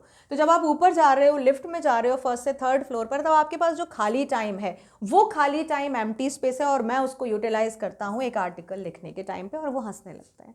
मतलब फर्स्ट से अगर आप थर्ड फ्लोर पे जाओगे कितना मिनट, 1 मिनट से भी बहुत कम लगेगा, ठीक है। तो वो उस मिनट को भी यूटिलाइज कर लेते हैं, एक आर्टिकल लिख लेते हैं। तो Umberto Eco means we can not, that's why he is scholar, और हम लोग ऐसा नहीं कर सकते। हम लोगों को तो कितना प्री प्लानिंग और सब चाहिए, फिर भी हमारा काम टाइम पे नहीं हो पाता है। तो वो ये बोल रहे हैं कि जब आप इंतज़ार करते हो जब तक वो पर्सन आएगा, मैं तो उतनी देर में एक आर्टिकल लिख लूँगा। तो ये इस तरह से वो यूटिलाइजेशन ऑफ द टाइम बता रहे हैं, हाउ इंटेलिजेंटली। मुकुंद का next question, this is the third question. Not everyone can do that, of course.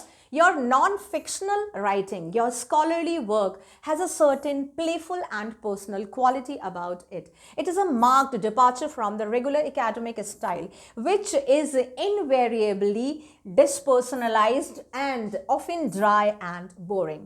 Have you consciously adopted an informal approach, or is it something that just came naturally to you? ये पूरा question है, पहले question को समझते हैं फिर answer को समझेंगे। Invariably is called in every case, अलग अलग मतलब हर सिचुएशन में। अब मुकुंद उनसे ये पूछ रहे हैं कि ऑब्वियसली आप लिख सकते हो लेकिन हम थोड़ी कर सकते हैं। मतलब लिफ्ट में एक आप ऊपर फर्स्ट से थर्ड फ्लोर पे गए, आपने एक आर्टिकल लिख लिया, लेकिन हम लोग नहीं कर सकते हैं। आपका जो स्कॉलरली वर्क है वो आगे पूछते हैं, बहुत सारे नॉन फिक्शनल आपने लिखे हैं, जो इमेजिनरी स्टोरीज जो आपने लिखी हुई हैं, वो आप कैसे लिखते हो? लाइक वो सर्टेन प्लेफुल है या उसमें आप अपनी पर्सनल क्वालिटी डालते हो? मतलब पर्सनल क्वालिटी मतलब are you taking something from your own life and written in imaginative story जो आप लिखते हो, या सिर्फ प्लेफुल मैनर में आप लिखते हो? It is a marked departure, मतलब कि ये अगर देखा जाए तो मार्क्ड का मतलब प्रिंट बोल सकते हो। ये एक जाना है, एक डिपार्चर है from the regular academic style. Regular academic मतलब जो एक बहुत फॉर्मल होती है, रूल्स प्रिंसिपल्स रेगुलेशन सब पे बेस्ड होती है, फैक्ट्स पे बेस्ड होती है। आपकी ये जो राइटिंग होती है, इस तरह की जो राइटिंग है वो बहुत अलग हैं, जो रेगुलर राइटिंग्स हैं उनसे बहुत अलग होती हैं। तो ये आप कैसे करते हैं? जितनी भी उन्होंने फिक्शनल राइटिंग लिखी थी उसके बारे में मुकुंद ने पहले ही पूछ लिया था। उन्होंने बता दिया था कि भाई मैं संडेज़ को नॉवल राइटिंग करता हूँ जिसमें नॉन फिक्शनल है वो, जो आपकी पीस पे रिलेटेड हैं, एथिकल राइटिंग है वो हैं। अभी वहाँ पे मुकुंद उनकी नॉन फिक्शनल राइटिंग के बारे में पूछ रहे हैं। नॉन फिक्शनल मतलब जो फैक्ट पर बेस्ड हैं, जो प्रूवन, जो वी कैन से ना, जो रियल लाइफ पर बेस्ड हैं, उसके बारे में वो पूछ रहे हैं कि वो जो आप काम करते हैं वो आपका सर्टेन प्लेफुल मैनर है, मतलब प्लेफुल मैनर में करते हो या आप अपनी पर्सनल क्वालिटीज़ भी उसमें डालते हैं। हैव यू मीन्स ये जो अगर देखा जाए तो रेगुलर एकेडमिक जो राइटिंग है वो बहुत ड्राई और बोरिंग कंसीडर की जाती है। मतलब अगर किसी को पढ़ना हो कि भाई ये इससे रिलेटेड है तो बहुत बोरिंग फील होता है। Why? Because nothing is interesting is there. तो वो यही पूछ रहे हैं कि रेगुलर जो राइटिंग्स होती हैं वो इन एवरी केस इन्वायरेबली, मतलब किसी भी आप सब्जेक्ट से रिलेटेड अगर राइटिंग पढ़ा लो वो बहुत ज़्यादा बोरिंग हो जाती हैं पढ़ने वाले के लिए। हैव यू कॉन्शियसली अडॉप्टेड, आपने क्या ये कॉन्शियसली मतलब डेलिबरेटली आपने ये स्टाइल जो इनफॉर्मल अप्रोच है, क्योंकि एकेडमिक्स में तो सब कुछ फॉर्मली रिगार्ड होगा, तो इनफॉर्मल जो टच देखने को मिलता है आपकी स्कॉलरली एकेडमिक वर्क में वो कैसे आता है? That is something it just come naturally to you. क्या आप में नेचुरली वो चीज़ आई है कि आप एकेडमिक वर्क को भी इतनी इंटरेस्टिंग वे में प्रेजेंट करते हो जो आमतौर पर नहीं होता है? अब Umberto Eco answers that when I presented my first doctoral dissertation in Italy, one of the professors said, scholars learn a lot of the certain subject, then they make a lot of false hypotheses, and then they correct them, and at the end they put the conclusion. And you, on the contrary, told the story of your research, even including your trial and errors. At the same time, he recognized I was right, and he went on to publish my dissertation as a book, which meant he appreciated it. अब यहाँ पर मुकुंद के question का वो answer another अपने एक experience के form में दे रहे हैं। डिसर्टेशन बोला जाए तो it's a long essay of a particular subject, specially one written for the university degree, जो आप एक रिसर्च की डिग्री मान सकते हो। जो हम रिसर्च वर्क करते हैं उसके लिए थीसिस लिखनी होती है, उसको डिसर्टेशन बोलते हैं।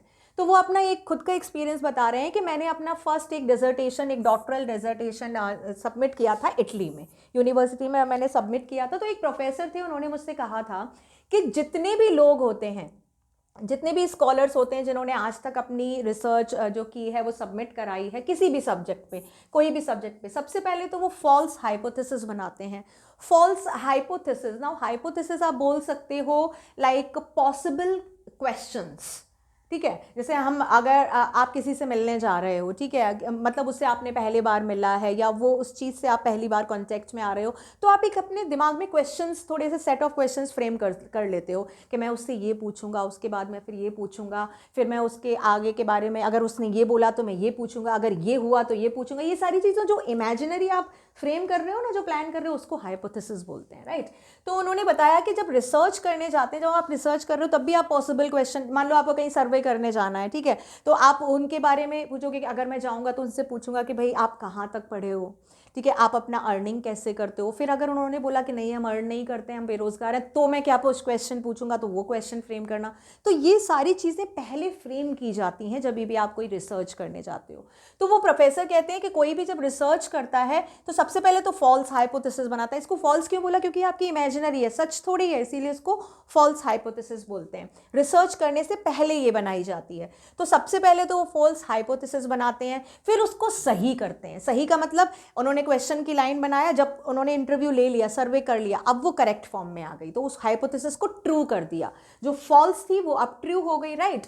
और एंड में क्या होता है, वो कंक्लूजन निकाल देते हैं उस हाइपोथेसिस के बेस पे। मतलब अगर आपने किसी एरिया का सर्वे किया, आपने जो क्वेश्चन फ्रेम किया, अब आपके क्वेश्चंस के आंसर आ गए, आपने उसका कंक्लूजन निकाल दिया, ये आपका एक रिसर्च वर्क हो गया। उन्होंने कहा कि सारे स्कॉलर्स यही करते हैं, but you in your research I have seen the story, मैंने एक कहानी देखी है तुम्हारी रिसर्च में। तुमने अपने ट्रायल और एरर के बारे में भी लिखा है। कोई अपने ट्रायल और एरर के बारे में क्यों लिखेगा कि पहले मैं उससे बात करने गया, उसने मुझे मना कर दिया, उस मेरी इंसल्ट कर दी, मैं वहाँ से बाहर आ गया।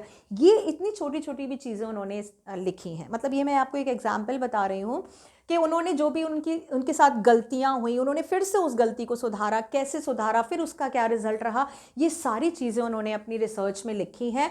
और उसी सेम टाइम पर it was write and went to the publish on my मेजर्टेशन, मतलब ये सारी चीज़ें मैंने लिखी और ये सारी चीज़ें पब्लिश भी हुई। और इसीलिए जो मेरा डिजर्टेशन था वो किसके फॉर्म में पब्लिश हुआ, एक बुक के फॉर्म में पब्लिश हुआ, यानी कि उसको एप्रिसिएशन मिल चुका था। The name of the rose जो उनका फर्स्ट पब्लिकेशन था एज अ डेब्यू राइटर, उसको स्टारडम मिला था बहुत ज़्यादा। जो उनका रिसर्च का वर्क था जो उन्होंने इटली में सबमिट किया था एक डॉक्टरल रिसर्च डिजर्टेशन के फॉर्म में, उसको भी एक बुक के फॉर्म में पब्लिश किया गया, मतलब उनको बहुत ज़्यादा स्टारडम या एप्रिसिएशन मिला। मतलब उनका जो रिसर्च वर्क था वो बोरिंग या ड्राई नहीं था दूसरे लोगों की तरह, वो एक स्टोरी के फॉर्म में था। जो भी चीज़ एक स्टोरी के फॉर्म में होगी definitely that will recaptured your mind and it will long last. जो फेक फैक्ट्स होते हैं वो भूल जाते हैं हम लोग, लेकिन स्टोरी हम लोग कभी भी भूलते नहीं हैं। तो रिसर्च या राइटिंग जो होती है वो उस फॉर्म में होना चाहिए। At that point, at the age of 22, I understood the scholarly books should be written in the way I had done, by telling the story of the research. This is why my essays always have a narrative aspect. And this is why probably I started writing narratives in verbs and novels so late at the age of 50 more or less. उन्होंने कहा कि जब मैं 22 साल का था, जब मैंने रिसर्च अपनी सबमिट की थी 22 साल में, उस टाइम पे कितने यंग थे वो, मतलब बिल्कुल अनएक्सपीरियंस थे उस टाइम पे। जब उन्होंने अपने रिसर्च के लिए ये एटीट्यूड दिखाया तो obviously we can see the experienced writing in the later on of his work. तो उन्होंने बताया जब मैं 22 साल का था तब मुझे समझ में आया कि जो रिसर्च है वो रिसर्च की तरह नहीं की जाना चाहिए, उसको एक स्टोरी के फॉर्म में बताया जाना चाहिए, क्योंकि ये आपकी रिसर्च है। कोई अगर इसको दूसरा पढ़े उसको भी तो मज़ा आना चाहिए पढ़ने में, उसको भी कुछ सीखने को मिलना चाहिए। इसीलिए हमेशा उन्होंने एक नरेटिव एस्पेक्ट बनाया। नाउ नरेटिव जो हमने पढ़ा था, नरेशन, आप लोगों ने जब 9th 10th 11th में नरेशन पढ़ा, जो इनडायरेक्ट और डायरेक्ट जो स्पीचेस हम लोग पढ़ते थे, स्टेटमेंट को फॉर्म में बताना, मतलब स्टेटमेंट का मतलब आप किसी की स्टेटमेंट को डिफाइन कर रहे हो। तो यहाँ पे उन्होंने अपने ट्रायल और एरर, जो उनके साथ गलतियाँ हुई थी, जो उन्होंने फेस किया था, वो सारी चीज़ें भी बताई थी। तो ये एक नरेटिव होगी ना, एक स्टोरी के फॉर्म में हो गया ना, मैंने पहले ये किया, फिर उसने ये कहा, फिर ये हुआ, फिर ये इसका रिजल्ट रहा। तो एक सीक्वेंस के फॉर्म में हो गया, स्टोरी के फॉर्म में हो गया। उनके अकॉर्डिंग रिसर्च, अम्बर्टो इको के अकॉर्डिंग रिसर्च एक नरेटिव फॉर्म में होना चाहिए। और जब मैंने ये नरेटिव लिखना स्टार्ट किया in the form of novel, एक तो नरेशन था जो उनका रिसर्च के फॉर्म में था, यही नरेटिव स्टाइल उन्होंने अपनी नॉवल के लिए भी रखी, लेकिन वो उसका स्टार्ट जब उन्होंने किया वो 50 साल के हो गए थे, ठीक है, मतलब 50 साल के लगभग उन्होंने राइटिंग लिखना शुरू किया था। I remember that my dear friend Ronald Barthes, now यहाँ पे एक सेलिब्रिटी का नाम आया है, writer Ronald Barthes was always frustrated that he was an essayist. कौन थे ये भी एक राइटर थे, essayist थे, and not a novelist, वो एक नॉवलिस्ट नहीं थे। He wanted to do the creative writing one day or another, but he died before he could do so. I never felt this kind of frustration. I started writing novels by accident. I had nothing to do one day, and so I started, and novels probably satisfy my taste of narration. अब वो यहाँ पे एक और example बता रहे हैं मुकुंद को कि मेरे एक फ्रेंड थे रोनाल्ड बार्ट्स, वो एक एसेइस्ट थे, ऐसे लिखते थे। अब essay is regarded as a factual writing part. ऐसे पढ़ने के बाद आप वो फैक्ट बेस्ड होते हैं, जितने भी फैक्ट आज तक प्रूव इन हो चुके हैं, जो रिसर्च प्रूव हो चुकी हैं, उनमें से जो थोड़ा लिया जाता है पार्ट, उसके फॉर्म में एक ऐसे बनाया जाता है जो एक पर्टिकुलर सब्जेक्ट पे बेस्ड होता है। इसमें आप कहीं भी इधर या उधर नहीं जा सकते हो, आपको एक मीन्स वी कैन से ना द कंस्ट्रक्टेड वे फॉलो करना पड़ता है। तो वो एक ऐसे लिखते थे, लेकिन वो नॉवल लिखना चाहते थे। उन्होंने देखा कि भाई मेरा दोस्त भी नॉवल लिखता है। क्रिएटिव राइटिंग मतलब क्या हुआ? Creative writing when you are writing with your own imagination, right. आप अपने एक्सपीरियंस डाल रहे हो, अपने उसमें इमेजिनेशन डाल रहे हो, जो भी आपने सोचा है, इमेजिन वर्ड है, वो आप डाल रहे हो। वो भी ऐसा करना चाहते हैं। इससे क्या होता है, थोड़ा रिलैक्स फील होता है कि ठीक है, we are not writing doing the writing based on the others research. हम उनकी रिसर्च पे नहीं लिख रहे हैं, हम कुछ अपना नया लिख रहे हैं। तो वो भी ये करना चाहते थे, लेकिन वो ये करने से पहले ही उनकी डेथ हो गई थी। तो वो हमेशा इस चीज़ के लिए फ्रस्ट्रेटेड रहते थे। कौन? रोनाल्ड बार्थ, कि मैं लिख नहीं पा रहा हूँ, मैं भी लिखना चाहता हूँ। वो लिखना चाहते थे लेकिन उनकी डेथ हो गई। अम्बर्टो इको बोलते हैं लेकिन मुझे किसी तरह की कोई फ्रस्ट्रेशन नहीं होती है। वाई? बिकॉज जो नॉवल था मेरा कोई प्लान्ड नहीं था, मीन्स मेरे पास एक दिन कुछ करने के लिए काम नहीं था, तो I started just doing some writing and it has taken the form of the novel and I enjoyed. इससे मुझे क्या मिलता है? I am feeling satisfied that anyhow I am just completing the taste of my narration. क्योंकि बहुत सारे जो research होती हैं उनमें लिमिटेशंस होती हैं। You can not just add on the slangs all the we can say the regional touch. आप ये सारी चीज़ें नहीं डाल सकते हो अपने पर्सनल एक्सपीरियंसेस, बट नॉवेल्स में you can satisfy all the things and this was the part, this was the medium for Umberto Eco to satisfy his narration. Mukund अब फिर से पूछते हैं fourth question. Talking about novels from being a famous academic, you went on to becoming a spectacularly famous after the publication of The Name of the Rose. You have written 5 novels against many more scholarly works of non-fiction, at least more than 20 or them. Then Umberto answered over 40. उन्होंने कहा कि भाई बहुत सारी famous book आपने जो लिखी हैं, बस स्पेक्टेक्युलरली जो हुई थी, ब्यूटीफुली एंड आई कैचिंग वे, बहुत ज़्यादा फेमस आप बोल सकते हो। Non fiction is called factual writing, जो इमेजिनरी राइटिंग नहीं होती है। तो यहाँ पे वो बता रहे हैं कि जो आपका पब्लिकेशन था, फेमस पब्लिकेशन था, द नेम ऑफ द रोज, ये जो बुक दिखाई थी हमने स्टार्टिंग में, the name of the rose, जो उनकी फर्स्ट डेब्यू थी, जिनको स्टारडम मिला था 10 मिलियन से ज़्यादा जो कॉपी सेल हुई थी उनकी। तो उन्होंने कहा कि ये जो नॉवल है, आपने इसके अगेंस्ट में 5 नॉवेल्स लिखी थी, बहुत सारे, you have written 5 novels against many more scholarly. Against अगर बोला जाए तो बहुत सारे स्कॉलरली वर्क्स हुए हैं जिसके अगेंस्ट में आपने 5 नॉवेल्स लिखी हैं। एंड आई थिंक ये एटलीस्ट 20 होंगी। तो अम्बर्टो ने कहा नहीं 20 नहीं 40, मतलब बहुत सारे इस तरह के स्कॉलरली वर्क्स आए थे मार्केट में राइटिंग के फॉर्म में, उनके अगेंस्ट, उनके अपोजिट उन्होंने बहुत सारे खुद के स्कॉलरली वर्क्स लिखे थे। वो नियर अबाउट लगभग कितने थे? 40। कुछ यहाँ पर हैं, यहाँ पे हम written by Umberto Eco, mouse of the bat, then ल्यूसा डिगोना प्राइमा, then Umberto Eco Bordolino, then Umberto Eco, this Prague Cemetery and The Island of the Day Before। बहुत सारी बुक्स हैं जिसमें उन्होंने स्कॉलरली वर्क्स के अगेंस्ट लिखी थी। और इस तरह की जो वर्क्स हैं जो इन्होंने लिखे हैं वो लगभग 40 हैं जो अगेंस्ट द स्कॉलरली वर्क्स लिखे गए हैं। बहुत सारे जो वर्क हैं उनके अपोजिशन में लिखे गए हैं। Now Mukund is asking another question. Over 40, among them a seminal piece of the work on semiotics. Seminal piece of work of semiotics, but ask most people about Umberto Eco and they will say, oh, he is a novelist. Does that bother you? अब यहाँ पर एक और work की बात कर रहे हैं मुकुंद। मतलब मुकुंद ने काफ़ी रिसर्च किया था इस इंटरव्यू से पहले, तो ये भी एक चीज़ है कि आप जिसके बारे में जिससे इंटरव्यू लेना जा रहे हो उसके बारे में भी आपको काफ़ी नॉलेज होना चाहिए। Now here if we see this question, then see Mukund is just trying to just intervene in the personal matter, means in the life, we can say ना अवे फ्रॉम द प्रोफेशन। वो यहाँ पे पूछ रहे हैं कि बहुत सारे लोग हैं जो आपको एक नॉवलिस्ट बोलते हैं, तो ये चीज़ क्या आपको ट्रबल करती है? Bother is called trouble. ये चीज़ आपको, मतलब आपको अच्छा लगता है कि जब आपको एक नॉवलिस्ट बोलते हैं कि एक तो भाई ये नॉवलिस्ट हैं, और वो एक थोड़ा सा देखा जाए तो वो वंडर भी करते हैं 40 आपने इस तरह के काम लिखे हैं, उनको सिर्फ 20 पता था। तो ये एक बेनिफिशियल रहा कि नहीं, इंटरव्यू से उनको पता चला कि हाँ भाई कि क्या सही है क्या नहीं, क्योंकि जिस पर्सन के बारे में ले रहे हो वो खुद बता रहा है ना अपना सच ना। वो ये बोलते हैं बहुत सारे इस तरह के सेमियल पीस ऑफ, सेमियल आप बोल सकते हो इन्फ्लुएंशियल, ठीक है, इन्फ्लुएंशियल या जो इम्प्रेशनेबल इम्पैक्ट वाले जो वर्क होते हैं। Semiotics again the study of the sign and symbols. तो बहुत सारे इस तरह के आपने वर्क लिखे हैं, उसके बाद भी मतलब ये एक तरह से बोला जाए तो इंटेलेक्चुअल वर्क हैं, ठीक है, जिसमें फैक्ट्स हैं, रिसर्च के आपके बोला जाए तो उसमें मींस एसेंस हैं, कंक्लूजन है जो बहुत सारे लोगों ने प्रूव किए हुए, बट इसके बाद भी लोग आपको एक नॉवलिस्ट बोलते हैं। तो ये चीज़ आपको ट्रबल करती है क्या?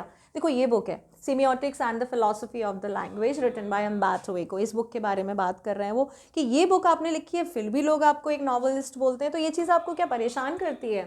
अम्बर्टो इको कहते हैं हाँ, yes, because I consider myself as a university professor who writes a novel only on Sundays. It's not a joke.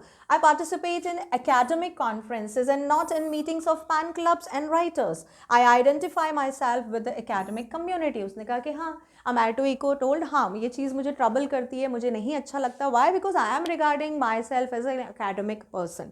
मैं अपने आप को रिलेट करता हूँ एजुकेशनल फील्ड से. मैं एक प्रोफेसर हूँ.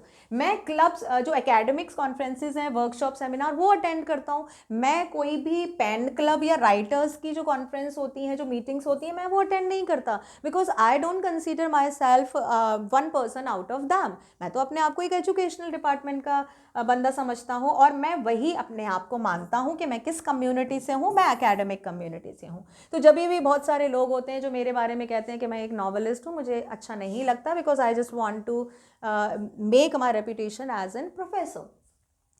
अब यहाँ पे वो बोलते हैं, बट ओके, अब यहाँ पे आगे वो बोल रहे हैं, एक्सटैंड कर रहे हैं. If the most people have read only of the novels, laughs and shrugs, I know that by writing novels I reach a large audience. I cannot expect to have 1 million readers with the stuffs on semiotics. अब वो कहते हैं ठीक है, अगर ये चीज़ मुझे trouble करती है, बट ठीक है, अगर बहुत सारे लोग हैं जो मेरी नॉवेल्स को पसंद करते हैं और उसके बाद वो हंसने लगते हैं. Shrugs is called like this, when you are इस तरह से मूवमेंट करते हैं ना, जो अपने शोल्डर्स के ऊपर करते हैं. ठीक है भाई, लाइक दिस, ठीक है.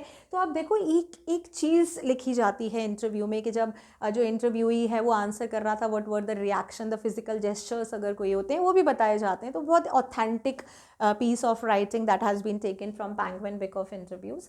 तो वो बोलते हैं कि ठीक है भाई, क्योंकि मेरा जो एक ऑडियंस का जो बोला चाहिए एक पूरा स्टेट है, जो सोसाइटी है, वो बहुत सारे ऑडियंस है जो मेरी नॉवेल्स को पसंद करते हैं.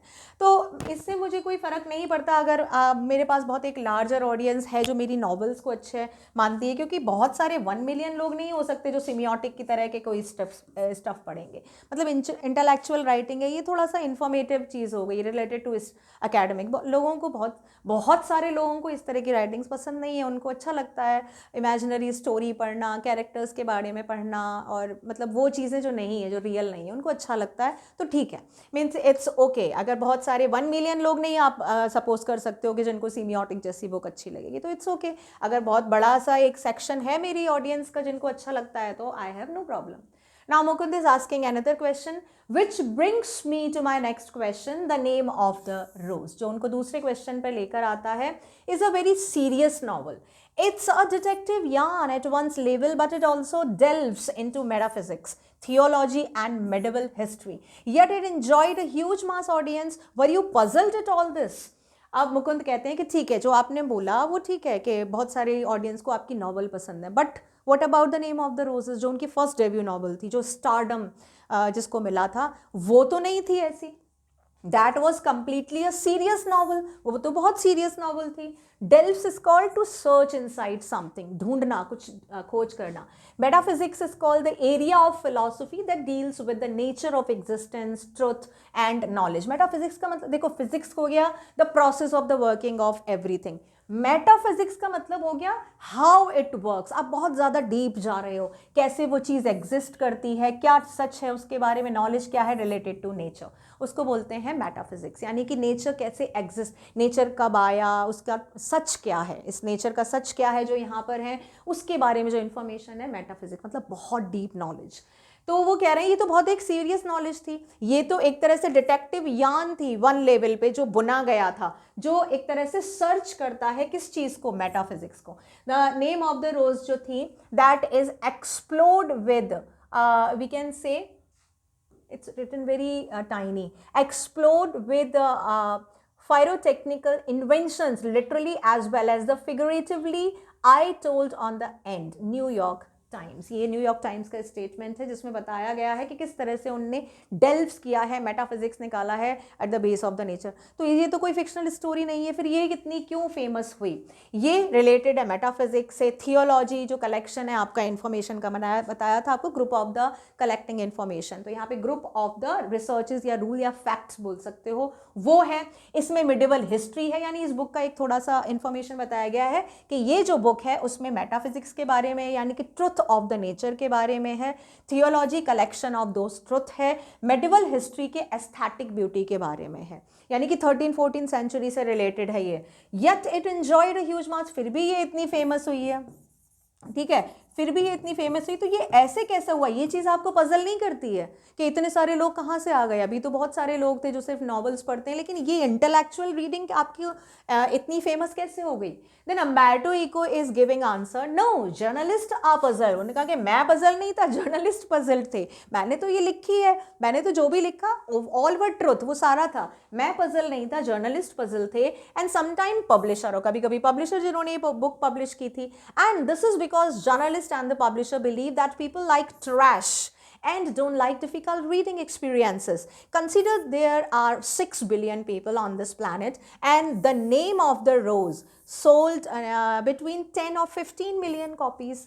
अब वो ये कहते हैं मैं पजल नहीं था, जर्नलिस्ट और पब्लिशर थे, क्योंकि उनको ऐसा लगता है कि पीपल जो है उनको ट्रैश पसंद है। ट्रैश आप बोल सकते हो just like the garbage. Garbage यहाँ पे वो इनडायरेक्टली बोल रहे हैं जो फिक्शनल राइटिंग होती है, इमेजिनरी राइटिंग, कुछ भी लिख दिया कहीं से भी, कोई भी एंड, मतलब जो पॉसिबल नहीं है, जो बिल्कुल एग्जिस्ट ही नहीं करता, वो सारी चीज़ें पढ़ना पसंद करते हैं। किसको लगता है? पब्लिशर को। उनको लगता है कि लोग तो बेवकूफ़ हैं, रीडर्स तो, उनको डिफ़िकल्ट राइटिंग समझ ही नहीं आती। But no, difficult reading experience उनको है ही नहीं। उनको तो ये लगता है, किसको? पब्लिशर और जर्नलिस्ट को। बट अगर फिर से वो एक एग्जाम्पल दे रहे हैं कि आप सपोज करो कि 6 बिलियन पीपल हैं इस पूरे प्लैनेट पे, और मेरी जो बुक है द नेम ऑफ द रोज, उसकी लगभग 10 और 15 मिलियन, सिर्फ 10 और 15 मिलियन कॉपीज सोल्ड हुई हैं अभी तक। Then, so in this way, I reached only a small percentage of the reader. But it is exactly these kind of readers who don't want essay experiences, or at least don't always want this. I myself at 9 p.m. after dinner watch the television and I want to see either the Miami Vice or Emergency Room. I enjoy it and I need it, but not all the day. उन्होंने कहा कि ऐसा नहीं है, ये अगर मैं देखा जाए तो 6 बिलियन में से सिर्फ 10 मिलियन लोगों के पास पहुंची है ये बुक, तो मेरे अकॉर्डिंग तो बहुत छोटा सा एक सेक्शन मैंने कवर किया है। फिर वो ये बोलते हैं कि एग्जैक्टली ये इस तरह के रीडर नहीं हैं जो इस तरह के इजी एक्सपीरियंस चाहते हैं। जो 10 मिलियन और 15 मिलियन जो कॉपी सोल्ड हुई है ना, वो सेक्शन है जो इस तरह के ट्रैश राइटिंग को पसंद नहीं करता है। उनको चाहिए, उनको इन्फॉर्मेटिव नॉलेज चाहिए, इन्फॉर्मेटिव रीडिंग्स वो चाहते हैं, इसीलिए उनको ये मेरी राइटिंग पसंद आई। एंड अगर आप मेरे बारे में बात करो तो ऐसा नहीं है कि मैं बहुत सीरियस हूँ, मैं भी एक बहुत इंटेलेक्चुअल स्कॉलर प्रोफेसर हूँ तो मैं बहुत सीरियस हूँ, नहीं, ऐसा नहीं है। मैं भी एक नॉर्मल आदमी हूँ। खाना खाने के बाद मैं भी रात को 9 बजे मियामी वाइस और इमरजेंसी रूम के जिस तरह के शोज़ होते हैं वो मैं भी देखता हूँ। मतलब मुझे भी अच्छा लगता है कि पूरे दिन के बाद जब मैं काम करके आया हूँ तो मैं कुछ अपना अलग टेस्ट करूँ। Now Miami vice is one of the series that you can relate with the life style, fashion, drama, इस तरह के जो हमारे सीरियल्स होते हैं उस तरह से आप मान सकते हो। And emergency room is related with the medical series, ठीक है। तो जो रीडर्स हैं उनको सिर्फ यही चीज़ें नहीं अच्छी लगती हैं, मैं एक रीडर हूँ लेकिन मुझे भी अच्छा लगता है, तो ये इस तरह के वो इनडायरेक्टली बोल रहे हैं कि जो मसाला शोज़ होते हैं तो थोड़े टाइम के लिए, मुझे पूरे दिन में कभी ना कभी एक टाइम पे मुझे भी देखना अच्छा लगता है। तो वो यहाँ पे रिलेट कर रहे हैं कि जैसा एक इमेज मेरा बना के रखा है वैसा नहीं है, मैं भी एक नॉर्मल पर्सन हूँ, जैसे और नॉर्मल लोगों को मसाला चीज़ें पसंद है, मुझे भी थोड़ा पूरे दिन में कुछ ना कुछ ऐसा पढ़ना पसंद है। So it proves that we all need change. हम सबको चेंज चाहिए, जो हम काम करते हैं उससे कुछ अलग सबको मीन्स थोड़ा सा चेंज चाहिए होता है अपने डेली रूटीन में, इंक्लूडिंग अम्बर्टो इको।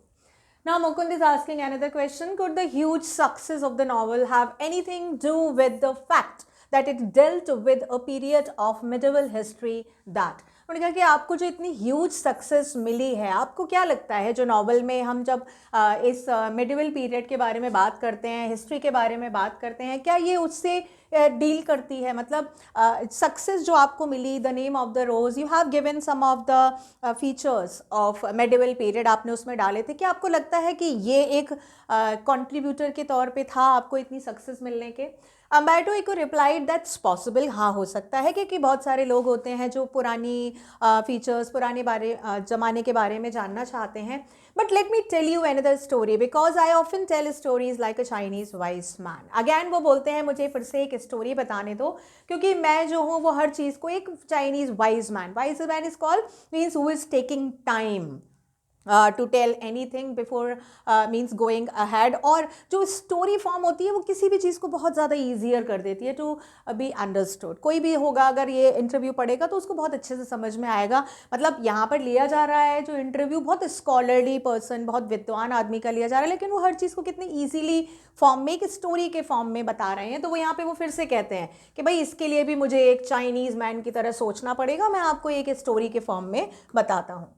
अब वो क्या बताते हैं, my American publisher said while she loved my book she didn't expect to sell more than 3000 copies in a country where nobody has seen a cathedral or studies Latin. So I was given an advance for 3000 copies, but in the end it sold 2 or 3 million in the US.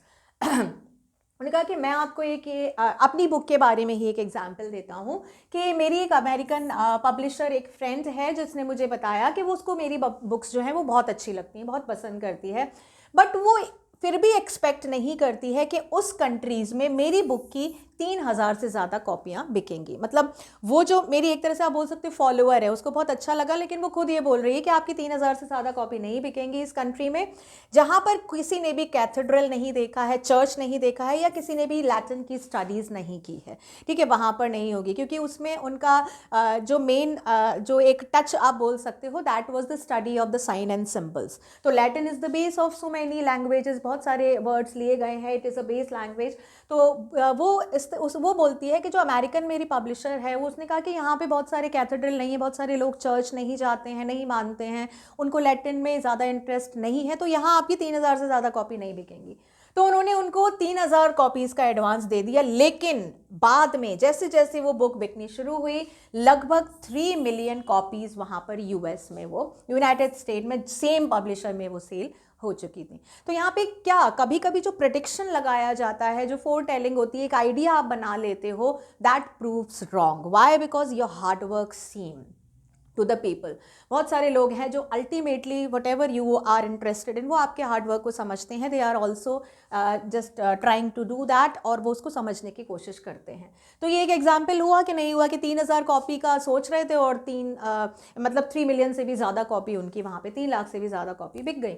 A lot of books have been written about the medieval past. उन्होंने फिर आगे बोला बहुत सारी book, अकेली मेरी book नहीं है जिसमें मेडिवल के बारे में है, बहुत सारी बुक्स हैं जिसमें मेडिवल के पास्ट के बारे में लिखा गया है before mine. I think the success of the book is a mystery. Nobody can predict it. I think if I had written the name of the rose 10 years earlier or 10 years later, it wouldn't have been the same. Why it worked at that time a mystery. वो कहते हैं मुझसे पहले भी बहुत सारे लोगों ने लिखा है, बट मेरी बुक इतनी क्यों पब्लिश हुई मुझे नहीं पता है, क्योंकि आप ये एक मिस्ट्री है, अभी भी एक मिस्ट्री है, किसको क्या पसंद आ जाए कोई भी प्रेडिक्ट नहीं कर सकता. हो सकता है जो मेरी बुक जिस टाइम पर पब्लिश हुई वो टाइम बहुत अच्छा था, मतलब उस टाइम पर मे भी बहुत ज़्यादा इन्फॉर्मेशन नहीं आई थी पास्ट के बारे में, इसीलिए लोगों को मेरी बुक पसंद आई. हो सकता है अगर इस बुक को मैं 10 साल बाद लिखता तो इतनी ये सक्सेसफुल नहीं होती. तो हर चीज़ का जो टाइम ड्यूरेशन होता है, what ever the passing of the time, उस टाइम पे जो स्पेन ऑफ द टाइम होता है वो भी बहुत ज़्यादा मैटर करता है. तो वो यही बोल रहे हैं कि आज भी ये जो चीज़ है कि मेरी ये जो बुक थी द नेम ऑफ द रोज़, वो इतनी ज़्यादा सक्सेसफुल क्यों हुई, ये एक मिस्ट्री है जिसके बारे में मुझे भी नहीं पता है. तो यहाँ पर हमने देखा this was a simple interaction between Mukund Padmanabhan and the writer Umberto Eco. मैं भी उनको राइटर ही बोल रही हूँ because as a writer we are featuring him in this interview, right? क्योंकि राइटिंग है वो सबको समझ में आती है. राइटिंग के लिए किसी भी नॉवल को पढ़ने के लिए आपका किसी एक पर्टिकुलर एरिया में बंधना ज़रूरी नहीं है. Anybody can read any of the novel, वो किसी भी फील्ड से रिलेट करता हो, that's why. So with this we have come to an end of this chapter. I hope the explanation is well clear to you. Go through the text yourself, try to understand the characters, the main features of this chapter. That starting slides will definitely help you to know about the people and to remember the name and their part in this chapter, right? Now in next video I'll bring some textual question including some extra question from this chapter. Till then, take care.